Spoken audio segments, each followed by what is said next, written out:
I have always had a particular fear for burials. I don't know why, possibly because burials are full of dead people. Especially when it's dark, those places are creepy. I always avoid burials. As fate would have it, me and my class went to a World War I burial site during an excursion for my class alone. The teacher had found a really cheap burial we could visit. Of course, when we get back to school, we'd have to write an essay about it. Now, for the sake of saving your ass, I won't tell you which burial site it was. It looked kind of forgotten anyway. We arrived at the burial site late in the afternoon due to a delay we had had while driving there by bus. The place was creepy as hell, even more so than it would have been if it was just a burial. Me and my friend walked ahead of the class and were at the front gate of the burial site already, peering through the bars of the gate. It was a large, dark area, clearly showing its age. The gravestones were all crumbled. There was vegetation all over.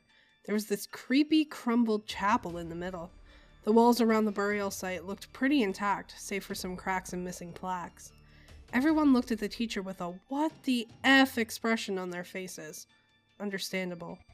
The fact that it was situated in a surprisingly quiet forest didn't help me feel calmer. Now stay together, children. We don't want to lose sight of anyone.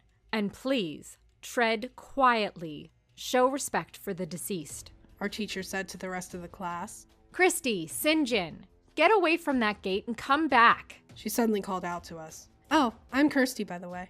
Sinjin is my friend. He's kind of a crazy guy, but that's what makes our friendship so strong. We're both crazy. I am a 16-year-old girl with short blonde hair, and at the time I was wearing a gray t-shirt with a black vest, a skirt that fitted kind of tightly, and a pair of black shoes. Sinjin is a 16-year-old guy with sleek brown hair, and at the time was wearing jeans and a hoodie. Back to the story. Now class, is everyone ready? The teacher asked, way too excited for something like this. The class nodded and everyone was clearly nervous, me and Sinjin included. Sinjin didn't know about my fear of burials, though. We were standing way back. We had to wait for a long time as the teacher was explaining to us what to do. Me and Sinjin weren't even paying attention. Kirsti, this place is freaking terrible. I know. Gives me the creeps. What were they thinking when they brought us to this cheap piece of shit? Yeah. This is like... Oh. There we go. Sinjin had to stop talking, and so did I, as the headman of the burial opened the gates, which creaked ominously, after which the class proceeded into this dark place. The headman was telling stories to our class as we walked. The tension was rising and everyone was nervous, except for the teacher, of course. Despite my fear of this place, I was tempted to investigate, and so was Sinjin. We wanted to know more. We wanted to see more. Fear is such a strange thing. Makes you curious and frightened at the same time. We subtly moved away from the class slowly. The burial site had 3 sections lying beside each other, each of them separated by a wall. We entered the middle section with the class, and now me and Sinjin were proceeding towards the section on the right when viewed from above.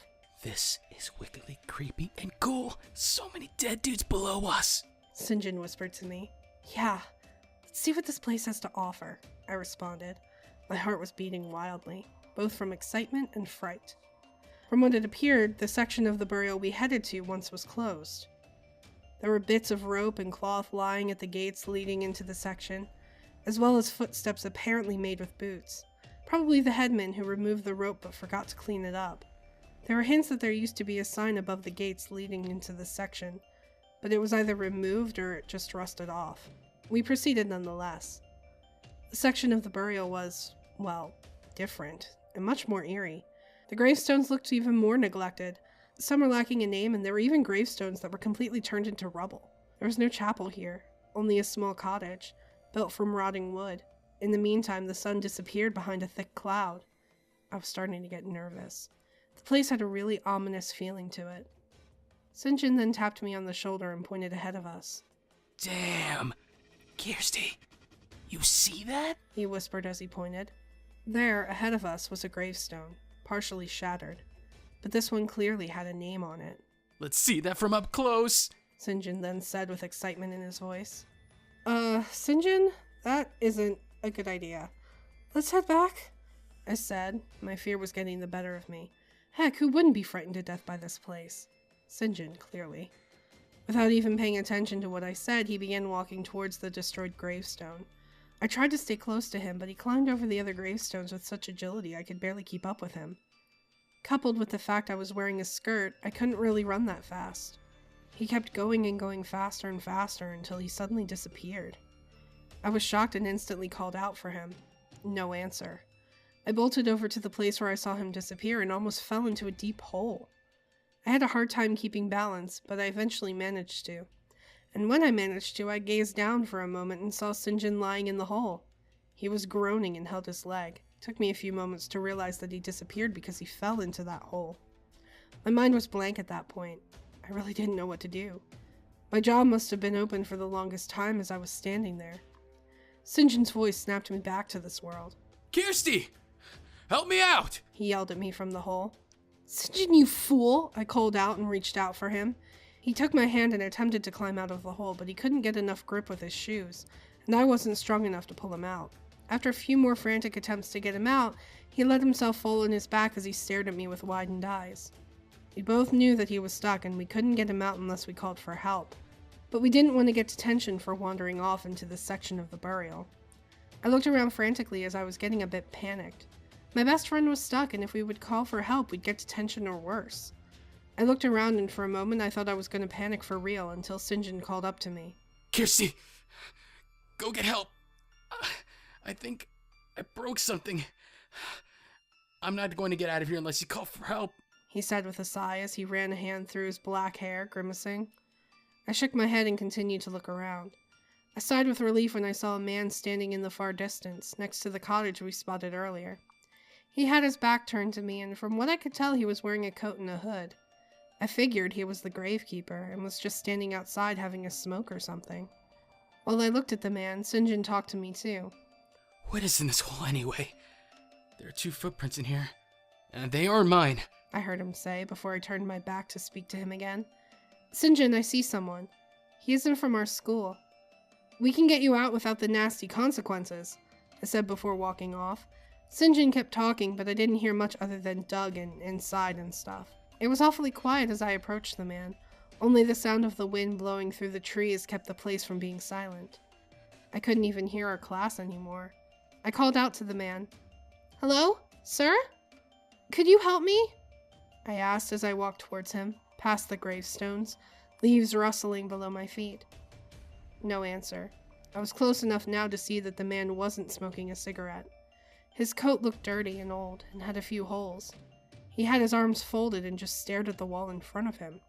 Sir? I asked again and reached out to tap him on the shoulder. He was quite tall, about 7 feet and 1 inch, so I had to reach up. But before I even managed to touch the man, I heard Sinjin shouting behind me. Kirsti! Come help me! I'm almost out! He yelled at me. I turned around and saw him trying to crawl out of the hole, but he clearly couldn't do it alone. He had made it quite far, though. I turned away from that man and ran to help Sinjin out of the hole. He told me he probably broke his ankle, as it hurt very much. I helped him up and let him wrap an arm around my shoulders so I could get him out of there. I didn't want to be in this bit of the cemetery any longer. That's when my eyes turned to the man again. I almost wanted to scream. I wasn't shocked about the fact he stood turned to us, but his face scared me more. Or rather, his lack of a face. He was wearing a gray gas mask with 2 filters. A small one where his mouth would be, a larger one on the chin, below the mouth filter. I saw something that looked like the clasp of a belt. Even though I couldn't see his eyes, I was certain he was looking at us. I told Sinjin that we'd better go. We progressed slowly out of the area. Sinjin's injuries slowed us down. I gritted my teeth together when I heard leaves rustling behind us, accompanied by heavy footsteps. I urged Sinjin to go quicker. Once we limped out of the forbidden area, we were immediately greeted by the angry face of the burial's headman and the worried face of our teacher. We've wondered where you were. What happened? She asked and approached us, looking at Sinjin's foot. He told her he probably broke his ankle. Our conversation was interrupted by the gruff voice of the headman. Well, time's up, I'm afraid. I really hope you learned something from your stay at this cemetery. Any questions? He asked, standing behind me and Sinjin now. One of the students raised their hand. Yes, young man? Who is that behind you? The student said in a rather nervous voice. I turned my head around. The first thing I saw was the confused expression on the headman's wrinkled face. But when I saw who was standing behind him, I couldn't help but to yelp. wrapping both of my arms around Sinjin. It was the masked man. The headman turned around as a nervous murmuring began to arise among the students. What are you doing? Get back into your hut! The visitors are not gone yet! He said to the masked man who just stood there silently. I could not tell who he was looking at. I, the teacher, and Sinjin backed off a bit. The headman paused for a moment before continuing. It's not your shift yet! A sudden reaction made the class scream in horror as the masked man reached for the headman's throat with his right hand. All around the cemetery, leaves suddenly were blown up into the air.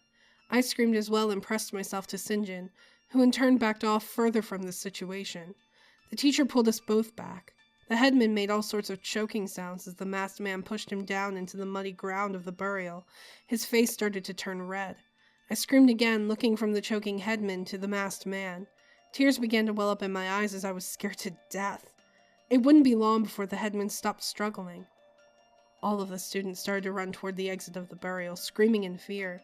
The teacher pulled us along, but I had to help Sinjin with walking, slowing us down. I looked back one more time to see the headman lie on the ground, with the masked man slowly walking toward us, his expressionless gas mask turned right at us. I urged Sinjin to go faster as we exited the cemetery, heading toward the waiting bus. Tears streaming down my cheeks as I feared for my life. This truly was a nightmare come true. The other students were nervously banging on the side of the bus. The driver opened the doors and everyone ran in like a pack of wild animals. The teacher left me and Sinjin as she ran ahead into the bus. Come on, Sinjin!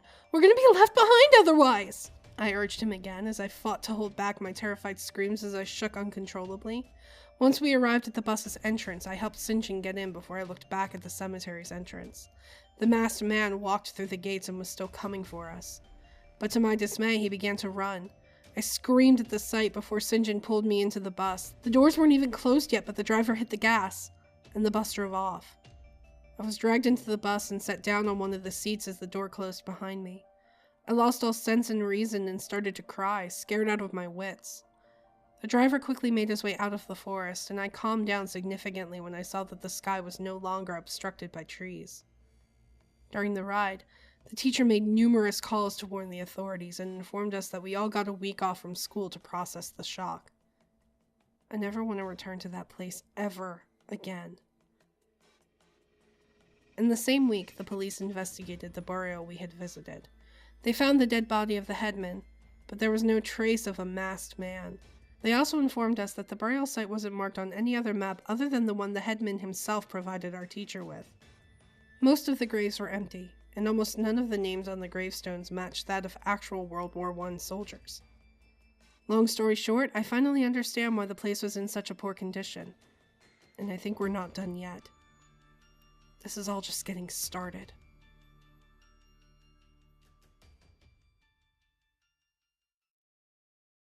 Show respect for There was no chapel heal. There was no chapper. God damn it. They also informed us that the burial site wasn't marked on any other map other than the one the headman They also informed us that the burial site wasn't marked on any other map other than the one the headman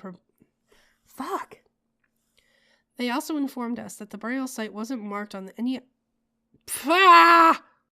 Hey guys! Do you like our content? Do you want to support the show? Click the link in the description below to visit our donation page. All proceeds go towards new and better equipment and games you want to see us play. Everyone who donates will get a special shout out at the end of future videos, and we're currently working on setting up some special perks for you. If you don't want to donate, that's okay too. You can support us by subscribing and clicking that bell icon so you get notified whenever we put out a new video. Happy Pastaween, everyone! Thank you so much for checking out today's story. A big thank you to my friends Nick Cruz, Aarlyn Adams, and Erik Robert Smith for helping me out today. Make sure to give them all some love. Links in the description down below. If you want to check out yesterday's story, click that box on the left. Or, if you want a revelation, go check out our latest Let's Voice Act series. Thanks for watching. Stay creepy, everybody.